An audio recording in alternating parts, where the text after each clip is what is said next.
આપણા કોબીનું શાક બનાવવાનું છે। કોબી એકદમ મસ્ત અને સ્વાદિષ્ટ કોબી આવે છે।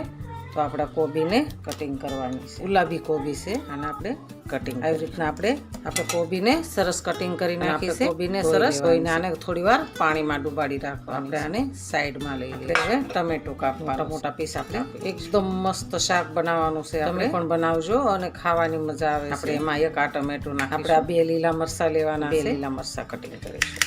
આપણે હવે આ એક લાલ મરચું નાખવાનું છે। આપણે આને સાઈડમાં રાખી દઈશું। આપણે એક બટેકું લીધું છે તો બટેકાને આપણે કટિંગ કરવાનું। એને આપણે આવી રીતના લાંબા શેપમાં કટિંગ કરી નાખીશું। આપણે આને બી પાણીમાં લેવાના છે। આપણે હવે વઘાર કરવા મૂકીશું। આપણે વઘાર કરવા માટે આપણે 2 પાવડા તેલ મૂકીશું। આપણે ગેસને ચાલુ કરી દઈશું। આપણે એની અંદર મીઠા લીમડાના પત્તાના હિંગ નાખીશું। આપણે લાલ લીલા મરચાંની કટિંગ કરી છે તો એ એડ કરીશું। આપણે એની અંદર ટમેટા એડ કરીશું। હળદર નાખીશું। ધાણા જીરું નાખીશું।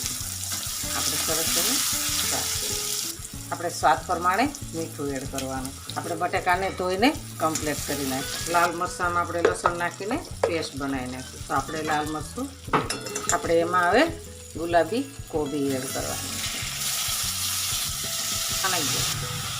આપણે એને સરસ હલાવી દઈએ। બની ગયું ને એકદમ મસ્ત બની ગયું। આપણે હવે આને 5 મિનિટ માટે ઢાંકી આપણે શાકને સરસ સોઈ એકદમ મસ્ત બની ગયું।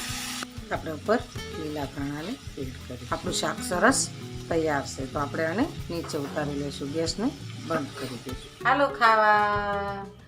જો અમારો વિડીયો ગમે તો લાઈક શેર અને સબસ્ક્રાઈબ કરી દેજો। રાધે રાધે।